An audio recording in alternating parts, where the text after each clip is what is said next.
A millionaire found twin babies left on his doorstep. What the note said about their mother left him shaking. And before we continue, make sure to subscribe to our channel for more gripping stories like this. Enjoy the story. The morning began like any other for Marcus Thornton. The sprawling mansion sat silent.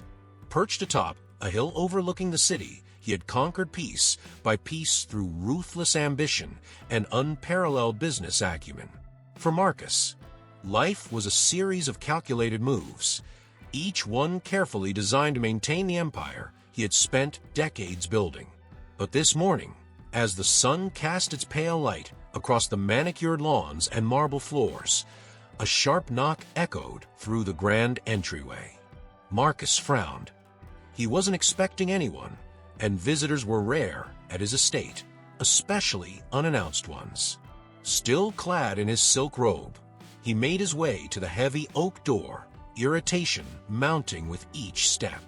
When he opened it, he was greeted by an image so unexpected, so utterly out of place, that for a moment he thought it was some kind of elaborate prank. On his doorstep, nestled inside a simple wicker basket, were two tiny babies swaddled in mismatched blankets. The chill of the early November air had flushed their cheeks a soft pink, and though their cries were faint, they carried an urgency that pulled at something deep within him. Marcus stood frozen, his mind struggling to process the scene before him. He had faced hostile boardrooms, negotiated with billionaires, and weathered economic storms, but this was entirely out of his depth. His gaze shifted to a folded piece of paper pinned to one of the blankets. Slowly, almost reluctantly, he reached down and picked up. The handwriting was hurried, the ink smudged in places, as if the writer had been shaking. "These are your children. Please give them the life I couldn't. L." The note fell from Marcus's hand, drifting to the ground as his chest tightened. His children, how could that be? He had no memory of any relationship that could have led to this. No encounters, no connections that matched the urgency and despair woven into those few words. His thoughts spiraled, darting between disbelief and a flicker of something he couldn't yet name. The sound of the baby's soft cries pulled him back to reality. He crouched down, his hands hovering uncertainly over the basket. For a man who'd spent his life commanding boardrooms, he now felt completely powerless. The babies, oblivious to the chaos their presence had sparked, squirmed in their blankets. One of them, a girl, he realized, opened her tiny eyes and looked up at him. The innocence in her gaze struck a chord Marcus hadn't felt in years. "Sir." The familiar voice of Clara, his housekeeper of over a decade, broke the silence. She had appeared at the doorway, her expression shifting from curiosity to shock as she took in the scene. What is this?" she stammered. "I was hoping you could tell me," Marcus replied, his voice uncharacteristically shaky. He straightened, brushing off his robe as if it would somehow restore his composure. "Take them inside. We'll figure this out." Clara hesitated, her maternal instincts kicking in as she gently lifted the basket. The babies immediately quieted under her touch, their cries replaced by soft whimpers. Marcus followed her into the house, the warmth of the mansion's interior a stark contrast to the chill that had settled over his thoughts. The rest of the day passed in a blur.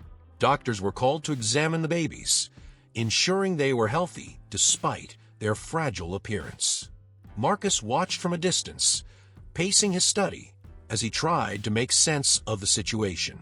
He combed through his memory, searching for any trace of Elle, the mysterious woman who had upended his life with just a few words. But the harder he tried, the more elusive the answers became. Daniel Grant, his attorney and closest confidant, arrived later that afternoon. Always impeccably dressed and composed, Daniel took one look at the scene and raised an eyebrow. "This is new," he remarked dryly, gesturing toward the bassinets, now occupying a corner of Marcus's living room. "Spare me the commentary," Marcus snapped, though his usual edge was dulled by the weight of the situation. He handed Daniel the note, his hand trembling slightly. "I need answers. Now." Daniel read the note carefully, his expression shifting from curiosity to concern. "This isn't much to go on," he admitted, handing it back. "But I'll start with handwriting analysis, check nearby surveillance footage, and dig into your past connections. If there's a trail, I'll find it." Marcus nodded, though his thoughts were elsewhere. His gaze drifted to the bassinets, where the twins now slept soundly. Their tiny faces were peaceful, their breaths soft and rhythmic. For a moment, Marcus allowed himself to wonder what kind of life had led them to his doorstep, and what kind of life they would face now. As the evening descended, Marcus found himself alone in his study, the note clutched in his hand. The fire crackled in the hearth, its warmth doing little to ease the cold knot in his chest. He replayed the events of the day in his mind, searching for some clue he might have missed. Who was Elle? Why had she chosen him, of all people, to care for these children? And most unsettling of all, was the note telling the truth? The sound of soft footsteps drew his attention. Clara appeared in the doorway, her expression hesitant. "The babies are settled for the night," she said. "But, sir, what are you going to do?" Marcus stared at her, the weight of the question sinking in. What was he going to do? He had built his life on control, on order, on meticulously planned steps. But now, faced with two lives that depended on him, he felt utterly unprepared. "I don't know," he admitted, his voice barely above a whisper. Clara nodded, her gaze softening. "They're just babies, sir. They need love, security, and someone to fight for them. You may not have all the answers, but you can give them that." Her words lingered long after she left the room. As the mansion grew quiet, Marcus looked down at the note once more. He didn't know who Elle was, or what had driven her to leave the twins with him. But as he thought about their tiny hands clutching at the world with unrelenting determination, he made a silent promise. Whatever the truth was, he would find it, and whatever it took, he would protect them. The morning light crept through the massive windows of Marcus Thornton's mansion, casting long shadows across the marble floors. But the warmth of the sun did little to ease the cold knot in his chest. He had barely slept, haunted by the sight of the twins left on his doorstep and the cryptic note pinned to their blanket. Marcus wasn't a man who liked unanswered questions. He thrived on clarity, control, and certainty. And yet, here he was, rattled by a single letter scrawled on a piece of paper. Elle, he didn't know who she was, who had brought her to such desperation, or why she had chosen him. But one thing was certain. He needed answers. Sipping a scalding cup of black coffee, Marcus sat in his study, his eyes scanning the note for the 100th time, as if the words might magically reveal their secrets. The sound of approaching footsteps broke his concentration. Daniel Grant, his attorney and closest confidant, entered the room, carrying a thick folder under his arm. "I have the preliminary results," Daniel announced, placing the folder on the desk. "But I'll warn you, it's not much." Marcus raised an eyebrow. "Not much? You've been working on this for 24 hours straight." Daniel sighed, loosening his tie as he sat down. "We ran a handwriting analysis on the note. No matches in any databases. No fingerprints either, except yours and Clara's. The surveillance footage near your property, grainy and useless. Whoever dropped those babies off knew exactly how to avoid detection." Marcus clenched his jaw, frustration simmering just beneath the surface. "And the name? Elle. Did you find anything?" Daniel shook his head. "I ran searches on every woman you've had even the slightest connection with in the past decade. None of them fit the profile. No one named Lila, Lena, Laura, nothing." The silence that followed was suffocating. Marcus had built a reputation as a man who could solve any problem, no matter how complex. But this was a puzzle with too many missing pieces.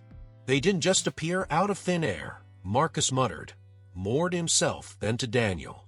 Someone knows something. Determined to leave no stone unturned, Marcus decided to visit his private archives. Over the years, he had attended countless galas, fundraisers, and business events. Each one was meticulously documented, with photos, guest lists, and notes filed away for reference. If there was even a chance that he had crossed paths with Elle at one of these events, he intended to find it. Hours passed as Marcus sifted through stacks of invitations and glossy programs. His frustration mounted with each fruitless search, until finally he came across a program from a charity gala 5 years ago. The event had been organized by a non-profit called Harmony Futures, which supported young artists.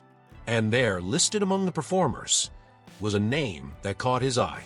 Lila Carter, piano virtuoso. Marcus froze. The memory rushed back with startling clarity. A young woman with striking green eyes and a magnetic stage presence. She had captivated the audience with her performance, pouring her soul into every note. Afterward, they had exchanged a few words. Just a brief conversation about her passion for music and the struggles she had faced as an artist. She had been unforgettable, but their paths had never crossed again. Until now, perhaps. Lila Carter, Marcus murmured, testing the name on his tongue. Could she be the mysterious Elle? The next morning, Marcus directed Daniel to dig into Lila Carter's background. I want everything, Marcus instructed. Her career, her personal life, her connections. If she's the mother of those twins, I need to know. While Daniel worked, Marcus found himself restless, unable to focus on anything else.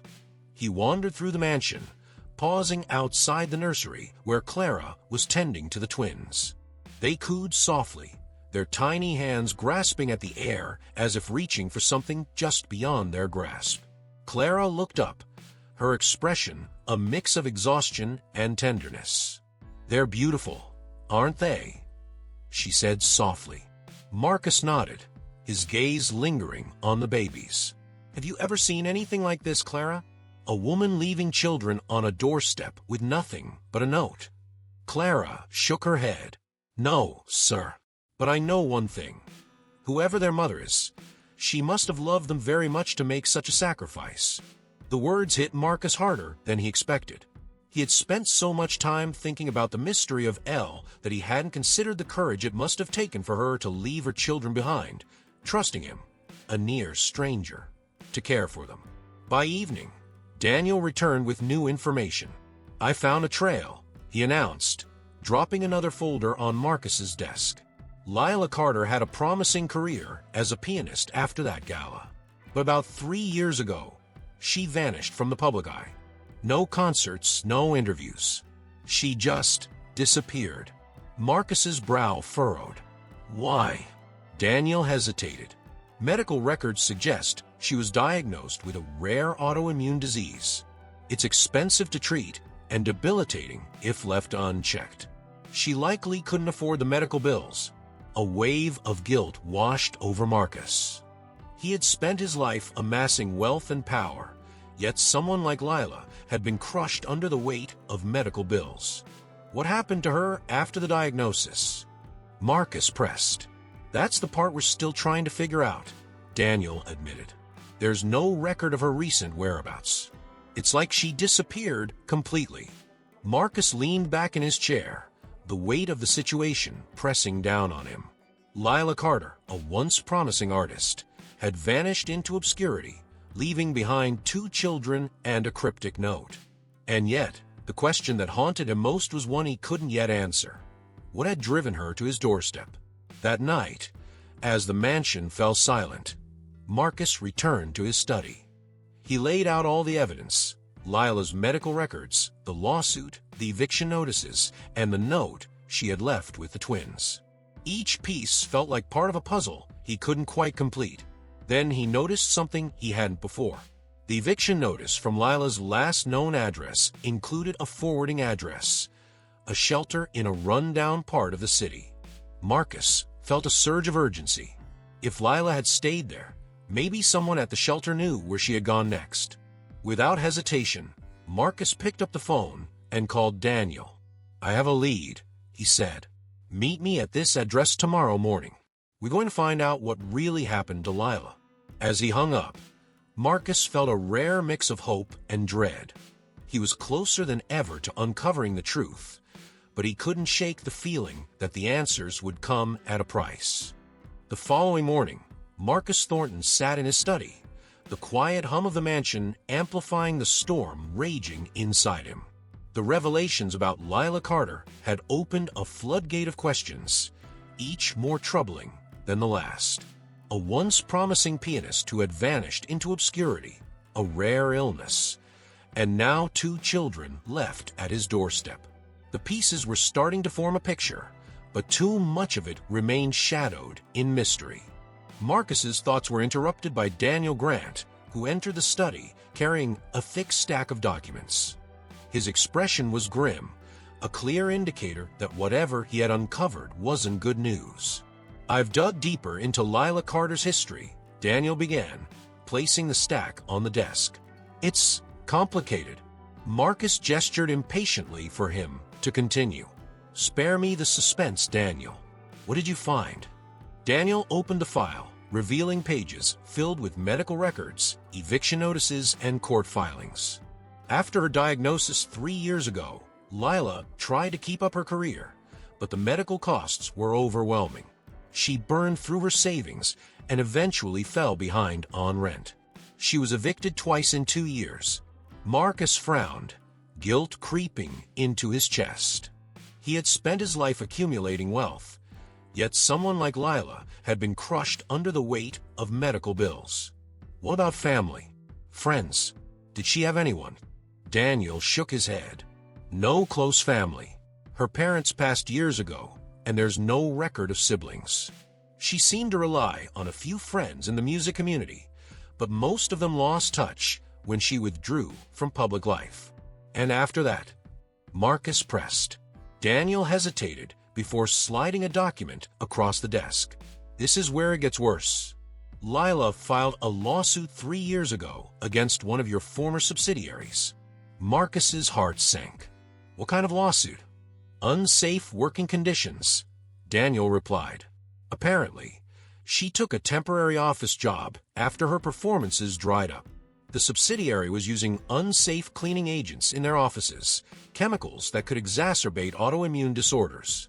She wasn't the only one affected, but the case was quietly settled before it could gain media attention." Marcus's jaw tightened. He remembered the subsidiary in question, a company he had sold off years ago. At the time, he had trusted his legal team to handle the transition, unaware, or perhaps willfully ignorant, of the corners that had been cut to maximize profits. "So this is my fault," Marcus muttered, his voice laced with bitterness. "She got sick because of my company." "Indirectly, yes," Daniel admitted. "But the settlement was handled by the subsidiary's management after you sold it. You weren't directly involved." "That doesn't absolve me," Marcus said, running a hand through his hair. The weight of responsibility settled heavily on his shoulders. "I profited from that sale. And now, Lila's children are paying the price." Later that day, Marcus decided to dig deeper on his own. He reached out to Harmony Futures, the non-profit that had once supported Lila's musical career. The organization's director, Grace Andrews, agreed to meet with him. When Marcus arrived at the modest office in the heart of the city, Grace greeted him warmly, but with a hint of curiosity. "It's been years since we've heard from you, Mr. Thornton," she said, leading him into a small conference room. "What brings you here today?" "Lila Carter," Marcus said without preamble. "She was one of your artists, wasn't she?" Grace's expression softened. "Yes, I remember Lila well. She was one of the most talented musicians we ever supported. But her story," she sighed, shaking her head. "It's heartbreaking. What happened to her?" Marcus asked, leaning forward. "She was doing so well after the gala," Grace explained. "Her performances were gaining attention, and she even started teaching piano to children. But then her health began to decline. The medical costs, the stress, It became too much. She came to us for help a few times, but there was only so much we could do. Did she ever mention me? Marcus asked. Anything about why she might have left her children with me? Grace hesitated. Not directly. But she did speak highly of you after the gala. She said your sponsorship had been instrumental in helping her get back on her feet. Maybe she saw you as someone she could trust. Marcus nodded slowly, though the explanation felt incomplete. Why now? The answers still felt just out of reach. As the sun dipped below the horizon, Marcus found himself back at the mansion, the day's revelations weighing heavily on his mind. Clara was in the nursery, rocking one of the twins to sleep, while the other lay quietly in the crib. They've been restless all day, Clara said softly as Marcus entered the room. I think they can sense the tension. Marcus approached the crib, gazing down at the tiny baby. Her eyes fluttered open, and for a moment, he saw a flicker of something familiar, a spark that reminded him of Lila. They deserve answers, Marcus said, more to himself than to Clara. And I'm going to find them. That night, as the mansion fell silent, Marcus returned to his study. He laid out all the evidence, Lila's medical records, the lawsuit, the eviction notices, and the note she had left with the twins. Each piece felt like part of a puzzle he couldn't quite complete. Then he noticed something he hadn't before. The eviction notice from Lila's last known address included a forwarding address, a shelter in a run-down part of the city. Marcus felt a surge of urgency. If Lila had stayed there, maybe someone at the shelter knew where she had gone next. Without hesitation, Marcus picked up the phone and called Daniel. I have a lead, he said. Meet me at this address tomorrow morning. We're going to find out what really happened to Lila. As he hung up, Marcus felt a rare mix of hope and dread. He was closer than ever to uncovering the truth, but he couldn't shake the feeling that the answers would come at a price. The morning air was crisp as Marcus Thornton's car rolled to a stop outside the shelter. The building was a modest brick structure tucked into a corner of a forgotten neighborhood. Its faded sign read, Haven's Rest, a name that seemed almost ironic given the surroundings. Broken streetlights lined the road, and the faint smell of smoke lingered in the air from a nearby factory. Daniel stepped out of the passenger seat, glancing up at the building. This is the last place Lila was connected to, he said, clutching a folder of documents. If anyone here remembers her, they might know where she went. Marcus nodded, but didn't respond. His mind was already racing, piecing together everything they had uncovered so far. This was the closest he had been to finding Lila, and yet the fear of what he might learn gnawed at him. Inside, the shelter was a stark contrast to the mansion Marcus called home. The walls were painted a dull beige, and the air smelled faintly of cleaning supplies. Volunteers bustled about, distributing food and blankets to the residents who sat huddled at tables. The hum of quiet conversations filled the room, a faint undercurrent of resilience in the face of hardship. A middle-aged woman with salt and pepper hair approached them, her expression kind but cautious. "Can I help you?" she asked, her voice warm despite the guarded look in her eyes. "My name is Marcus Thornton," he said, extending his hand. "I'm looking for information about a woman who might have stayed here." Her name was Lila Carter. The woman, who introduced herself as Maria, hesitated before nodding. "I remember Lila," she said. "She stayed here for a short time. Quiet, polite, but you could tell she'd been through a lot. Do you know where she went after she left?" Marcus asked, his voice urgent. Maria sighed. "She didn't talk much about her plans, but I do know she was desperate. She kept mentioning her twins, how much she wanted a better life for them. She said she was going to see an old friend, someone she believed could help her. Did she leave any details? A name, an address?" Marcus pressed. Maria thought for a moment before nodding. "Actually, yes. She left a note for me in case anyone came looking for her." She disappeared into an office and returned moments later with a folded piece of paper. The handwriting was unmistakably Lila's, and Marcus's heart raced as he unfolded it. The note read, "Maria, if anyone comes asking for me, please give them this address. It's the only place I have left to go." Beneath the words was an address scrawled in hurried script. As they left the shelter, Marcus felt a renewed sense of purpose. The address was in a remote part of the city, far from the bustling neighborhoods he was accustomed to. "This could be it," he said to Daniel, gripping the note tightly. "This might be where she is." But Daniel's expression was grim. "We need to be cautious, Marcus. If Lila was running from someone, there's a reason she went to ground. And if we can find her, so can anyone else." Marcus didn't reply, his jaw set with determination. He knew Daniel was right, but the thought of Lila out there, possibly alone and still in danger, outweighed any hesitation. The drive to the address was tense. The cityscape gradually gave way to more desolate surroundings, abandoned buildings, overgrown lots, and streets that seemed forgotten by time. When they arrived, the address led them to a crumbling apartment complex. The building looked as if it had been standing on borrowed time for decades. Marcus parked the car and took a deep breath before stepping out. Inside, the building was even more decrepit. The faint smell of mildew filled the air, and the flickering lights cast eerie shadows along the narrow hallways. As Marcus and Daniel climbed the stairs to the third floor, every creak of the wood beneath their feet seemed to echo ominously. They stopped outside apartment 3B. The door was slightly ajar, the lock broken. Marcus exchanged a wary glance with Daniel before pushing the door open. The room was sparsely furnished, its walls bare except for a single photograph taped to the fridge. Dust covered every surface, and it was clear the place had been abandoned for weeks, if not months. But it was the photograph that drew Marcus's attention. It was a picture of Lila, cradling two newborns in her arms. Her face was pale, her eyes tired, but filled with love. Beside the photograph was a note, this one addressed to Marcus directly. "Marcus, if you found this, it means I couldn't wait any longer.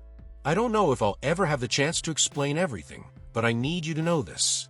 I trusted you with them because I knew you would fight for them the way I can't anymore. My past, our past, it's more complicated than I can say in one letter. But the truth will find you, whether you're ready for it or not. Please, give them the life I couldn't. Lila." Marcus's chest tightened as he read the words. He sank into the rickety chair by the table, his mind reeling. There was so much she wasn't telling him, so much he still didn't understand. But one thing was clear. Lila had trusted him, and he wasn't about to let her down. Daniel, standing silently beside him, broke the silence. "There's more here," he said, pulling open a drawer. Inside were a stack of papers, some torn, others stained with what looked like coffee. Among them was a medical report with a shocking revelation. Lila's illness had progressed to an advanced stage. She had likely been in constant pain, her strength deteriorating by the day. "She didn't leave because she wanted to," Marcus murmured. "She left because she knew she couldn't fight anymore." As they combed through the rest of the papers, one stood out. A receipt for a bus ticket to a small hospice outside the city. The date on the ticket was just 3 weeks old. Marcus felt a flicker of hope. If she had gone to the hospice, she might still be alive. The drive to the hospice was a blur. Marcus gripped the wheel tightly, his mind racing with possibilities. The closer they got, the more his emotions churned. Hope, fear, guilt. When they finally arrived, the building stood quiet and unassuming, its gardens neatly kept, a stark contrast to the chaos of the last few days. Inside, the receptionist directed them to Lila's room. Marcus's heart pounded as he approached the door. He didn't know what he would find on the other side, but he knew one thing for certain. He was about to come face to face with the truth. Marcus sat in his car outside the hospice, the letter from Lila clutched tightly in his hands. The words replayed in his mind. The truth isn't what it seems. He thought this journey was about finding answers, but every step seemed to reveal a deeper, darker mystery. The hospice stood quiet against the fading afternoon light, its modest brick walls a stark contrast to Marcus's sprawling mansion. This was where Lila had been hiding, fighting a battle she could no longer win.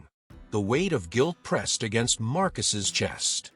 He had resources, power, and influence, yet Lila had been forced to fend for herself.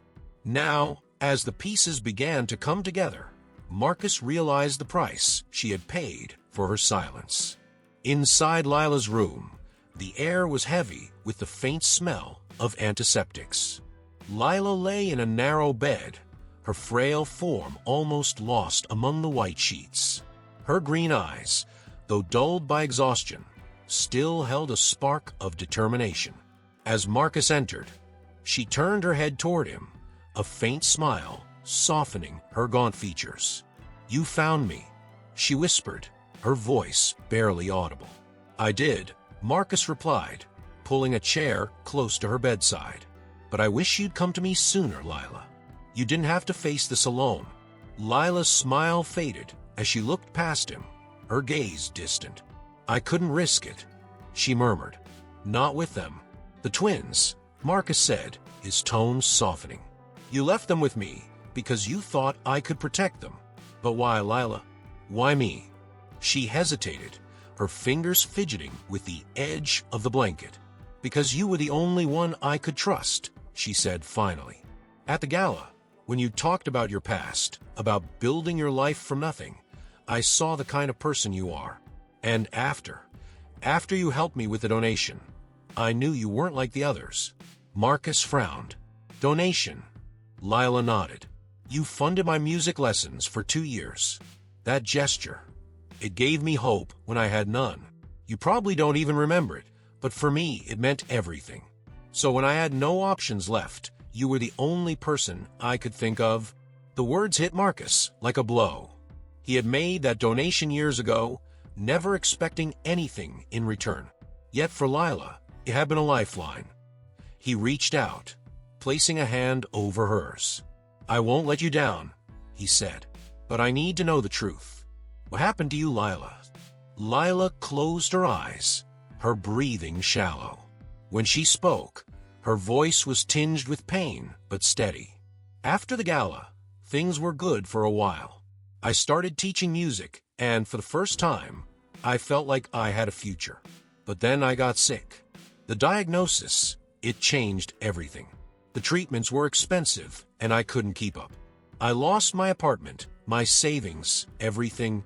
She paused, her gaze fixed on the ceiling. "I took a temporary job at one of your company's subsidiaries, Langcorp. I thought it would be enough to get me back on my feet, but the conditions there were awful. The cleaning chemicals they used, they made my symptoms worse." Marcus's heart sank. "Langcorp," he muttered. "Daniel told me about the lawsuit." Lila nodded. "I wasn't the only one affected, but I was the only one who fought back. I found documents, evidence that Lang was cutting corners, putting profits over people. But it wasn't just about the chemicals. There were records of money laundering, fraud, bribes. Lang was running an empire built on lies." Her voice trembled, but she pressed on. "When I tried to report it, Lang's people came after me. Threats, surveillance. I couldn't escape them. So I ran. I hid the documents in a storage unit and disappeared. But even then, I knew they'd never stop looking." Marcus leaned forward, his chest tight with anger. "That's why you left the twins with me," he said. "You thought they'd be safer." "I didn't think. I hoped," Lila admitted, tears spilling down her cheeks. "But I didn't have a choice, Marcus. I knew I couldn't protect them anymore. And if Lang ever found out they existed..." Marcus clenched his fists, his jaw tightening. "He won't touch them," he said, his voice cold and resolute. "I'll make sure of it." "There's one more thing," Lila said, her voice barely above a whisper. "The key to the storage unit. It's in the music box I left with the twins. Unit 317. in the old industrial park. Everything you need to bring Lang down is there. Marcus nodded, determination hardening his resolve. I'll find it, he promised. And I'll finish what you started. Lila reached for his hand, her grip weak, but steady. Thank you, she said, her voice trembling with emotion. Not just for them, but for believing in me. That evening, as Marcus sat in the nursery with the twins, he turned the delicate key on the music box Lila had left behind. The haunting melody filled the room, and with a soft click, the hidden compartment opened. Inside was a small brass key and a folded piece of paper bearing the words, Unit 317. He stared at the key for a long moment, his mind racing. Lila had risked everything to protect her children and expose the truth. Now, it was up to him to finish what she had started. The following morning, Marcus and Daniel arrived at the storage facility just as the sun began to rise. The industrial park was eerily quiet, its rusting structures casting long shadows across the pavement. Unit 317 was tucked in a corner, its metal door streaked with grime. Marcus inserted the brass key, his pulse quickening as the lock clicked open. The air inside was stale, the dim light revealing stacks of boxes and a battered suitcase. Daniel sifted through the papers while Marcus opened the suitcase, finding a sealed manila envelope. This is it, Daniel said, pulling out a stack of documents. Everything Lila described and more. Marcus flipped through the pages, his jaw tightening as the full extent of Lang's crimes came to light. This is enough to destroy him, he said, but we have to act fast. That night, as Marcus secured the documents in a safe, he felt a flicker of hope.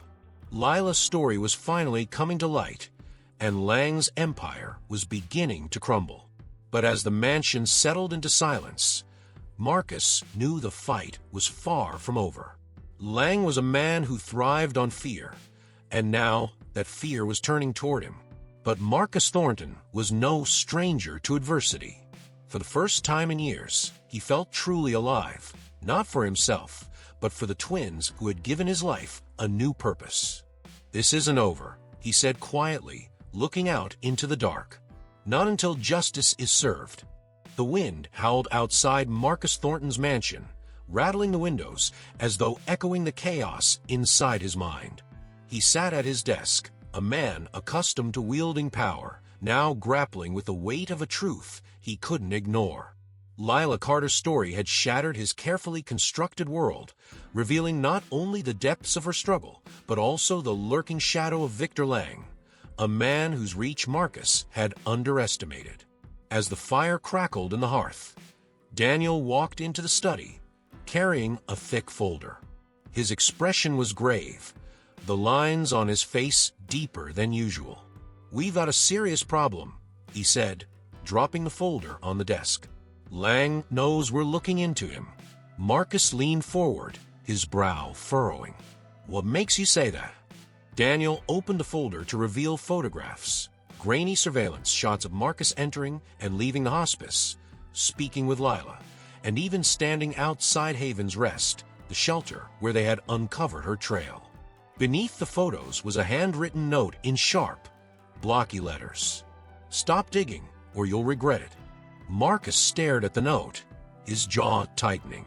"So, he's trying to intimidate me," he said, his voice calm but laced with steel. "It won't work. This is more than intimidation," Daniel countered. "Lang has a reputation for silencing people permanently. If he knows you're looking for the evidence Lila hid, he'll come after you." And the twins. Marcus's chest tightened at the mention of the twins. He had spent every waking moment since their arrival trying to piece together the mystery surrounding them. Now, the idea that their lives could be in danger ignited a fire in him that burned hotter than ever. Determined to outmaneuver Lang, Marcus instructed Daniel to focus all resources on finding the hidden evidence. "We need to know where Lila kept it," Marcus said. "If we can get to it before Lang does, we'll have the leverage we need to take him down." But Lila's health was deteriorating rapidly, and time was running out. Marcus visited her every day at the hospice, hoping she might remember some detail that would lead them to the evidence. One afternoon, as she rested in her bed, her voice weak but steady, she revealed another piece of the puzzle. "There's an old storage unit," she said, her gaze distant as if reaching back into a foggy memory. "I rented it years ago when I first realized how dangerous Lang was.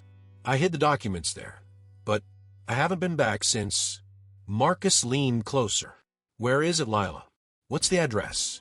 She closed her eyes, struggling to recall. "It's on the west side of the city, near the old industrial park. Unit 317. The key. The key is in the music box I gave the twins." Marcus's heart raced. The music box.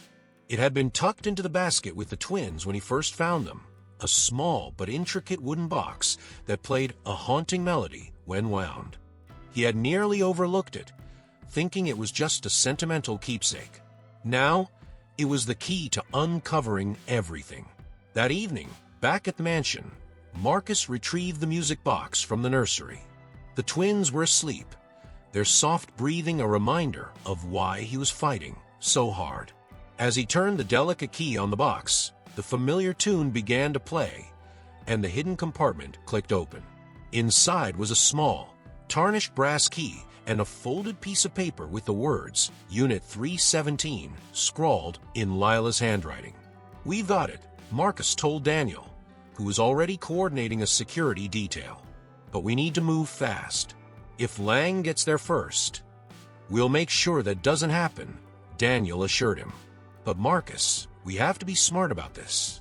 Lang isn't just dangerous, he's connected. If he catches wind of what we're doing, he won't hesitate to escalate." Marcus nodded, his mind racing. "Then we don't give him the chance." The next morning, Marcus and Daniel arrived at the storage facility under the cover of dawn. The industrial park was desolate, the faint smell of rust and oil lingering in the air. The facility itself was a labyrinth of identical units, each one locked and silent. Unit 317 was tucked away in a far corner, its metal door covered in a thin layer of grime. Marcus slid the brass key into the lock, his pulse quickening as it clicked open. The door creaked as he pushed it up, revealing a dimly lit space filled with old boxes, a battered suitcase, and stacks of papers. It looked untouched, but the air was thick with the tension of knowing they were racing against time. As they sifted through the contents, Daniel found a sealed manila envelope at the bottom of a box. "This must be it," he said, handing it to Marcus. Marcus tore it open, his breath catching as he pulled out a stack of documents. Bank records, wire transfers, contracts, everything Lila had described and more. It was a comprehensive paper trail that linked Victor Lang to a web of illegal activities, from money laundering to bribery to fraudulent business deals. "This is enough to bury him," Marcus said, his voice steady but filled with resolve. But before they could celebrate, the sound of tires screeching outside sent a jolt of adrenaline through them. Marcus glanced at Daniel, who was already reaching for his phone. "Lang's people," Daniel said, his tone grim. "They must have been tracking us." The next few moments were a blur. Marcus stuffed the documents into a bag as Daniel called for backup. The sound of heavy boots echoed through the storage facility, growing louder with each passing second. Marcus's mind raced as he weighed their options. They couldn't risk a confrontation, not with the evidence in hand. Through the back, Daniel whispered, gesturing to a narrow exit at the rear of the unit. Marcus nodded, gripping the bag tightly as they slipped out the door and into the alley beyond. The cool morning air hit them like slap, but there was no time to stop. They moved quickly, ducking behind dumpsters and weaving through the maze of storage units until they reached their car. As they sped away, Marcus glanced in the rearview mirror, his chest heaving. The men pursuing them were out of sight for now, but the danger was far from over. "We've got what we need," Marcus said, his voice firm. "Now, we finish this." Back at the mansion, Marcus secured the documents in a hidden safe. His next move was clear. He needed to take the evidence to the authorities. But he knew Lang wouldn't back down easily. This was a man who had built his empire on fear and silence, and Marcus had just declared war. As he stood in the nursery that night, watching the twins sleep, Marcus felt a renewed sense of purpose. Lila had trusted him to protect them, and he wouldn't let her down. The road ahead was fraught with danger, but Marcus Thornton was no stranger to adversity.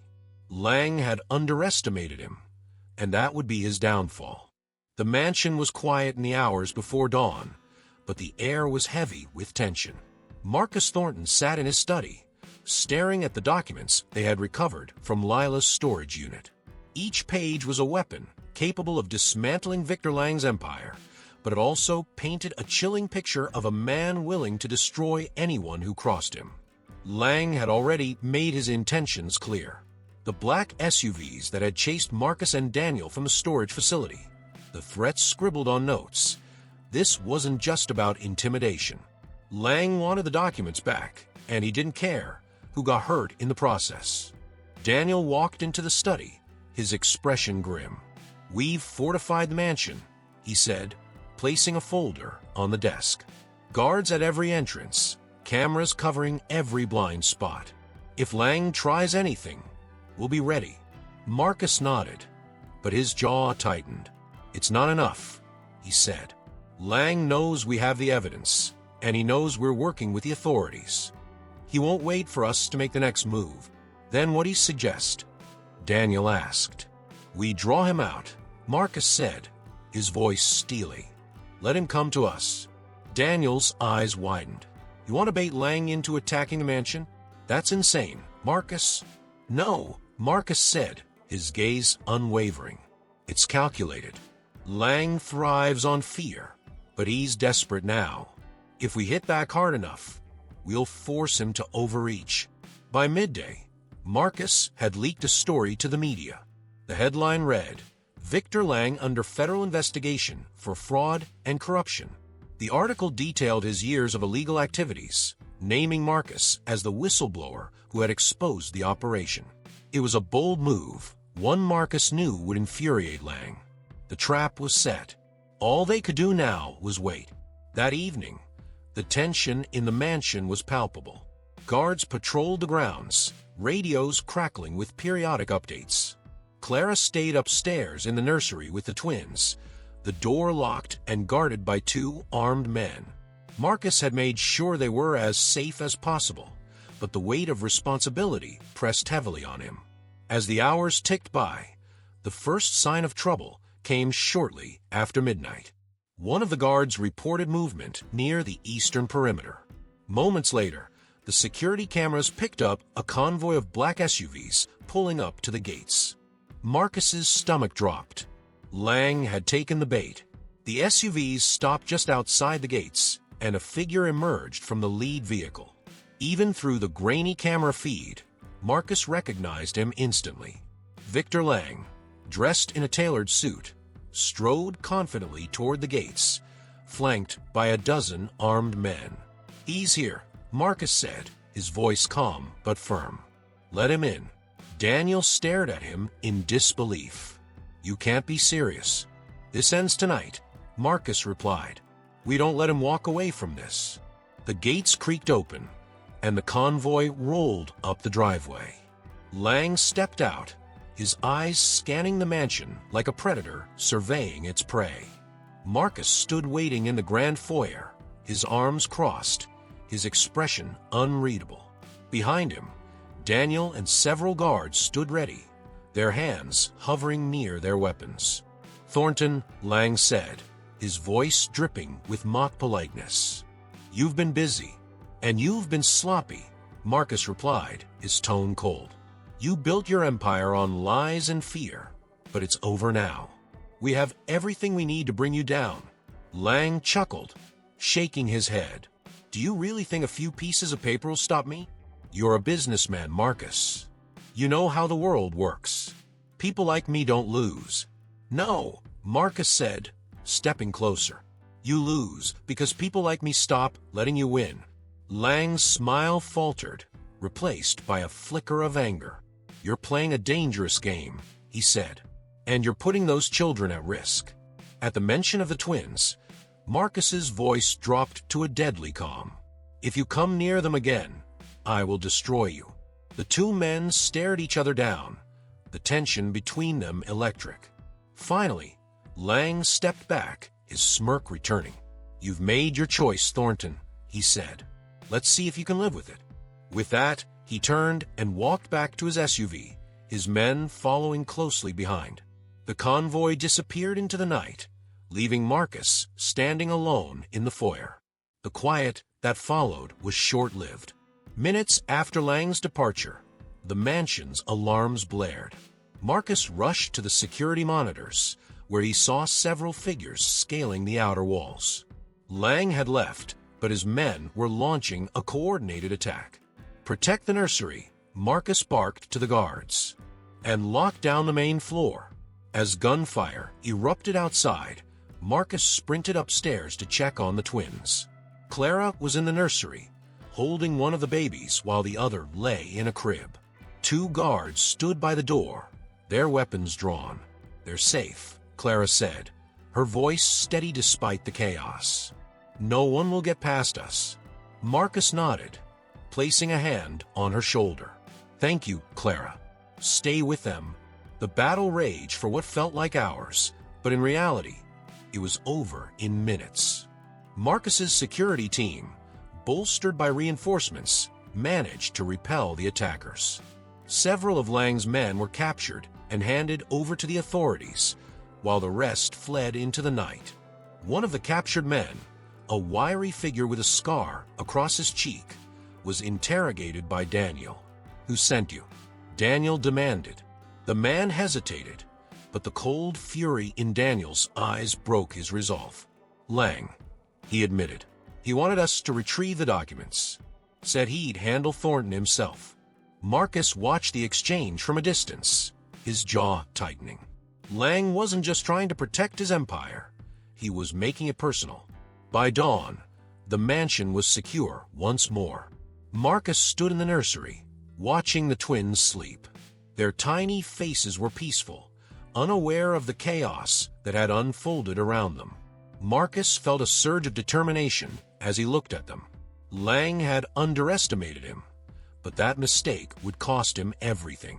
"This isn't over," Marcus said quietly, his voice steady. "But I promise you, I won't stop until it is." As the sun rose, casting its light over the mansion, Marcus knew the fight was far from finished. But for the first time, he felt truly ready. The mansion was silent in the aftermath of the attack, but the scars lingered. The broken gates had been repaired, the grounds cleared, and the security doubled. Yet Marcus Thornton knew the danger hadn't passed. Victor Lang was still out there, and as long as he had his connections, he remained a threat. Marcus had won the first battle, but the war was far from over. Sitting in his study, Marcus stared at the documents safely locked in his desk. These weren't just papers. They were a death sentence for Lang's empire. The question now was how to wield them without putting everyone he cared about in greater danger. Daniel entered the room, his expression a mix of relief and exhaustion. "Rebecca Carter called," he said, referring to the federal investigator. "They've processed the documents. Every piece of evidence checks out. Bank records, offshore accounts, bribery trails. It's airtight." Marcus nodded, though his jaw tightened. "So why hasn't he been arrested?" Daniel sighed. "Lang's been running for decades. He knows how to cover his tracks, and he's got people in high places protecting him. Rebecca said it's just a matter of time, but we both know Lang won't sit idle while they build the case." Marcus leaned back in his chair, his mind racing. Lang wasn't just dangerous, he was desperate. And desperate men were unpredictable. Later that morning, Marcus made his way to the nursery. The twins were awake, their tiny hands reaching out as Clara played with them. Their laughter filled the room, a sound so pure it momentarily eased the weight on Marcus's shoulders. Clara looked up, her expression softening. They don't know how lucky they are to have you, she said. They saved me as much as I saved them, Marcus replied, his voice quiet. He crouched beside the crib, watching the twins with a mixture of awe and determination. I won't let anything happen to them. Clara nodded, her trust in him unshaken. Lila knew what she was doing when she left them with you. The calm was interrupted by a call from Rebecca. Marcus answered, his tone sharp. What is it? We've got him, Rebecca said, her voice steady but urgent. Lang tried to flee the country. We intercepted him at the airport with a briefcase full of fake IDs and cash. He's in custody. Relief flooded Marcus's chest, but it was tempered by caution. Does he know we're behind this? Oh, he knows, Rebecca said. He made that clear during questioning. But with the evidence you provided, he doesn't have a leg to stand on. We're locking down his assets and arresting his associates. This is the beginning of the end for him. Marcus exhaled slowly. It was a victory, but one that came with its own set of risks. Thank you, Rebecca, he said.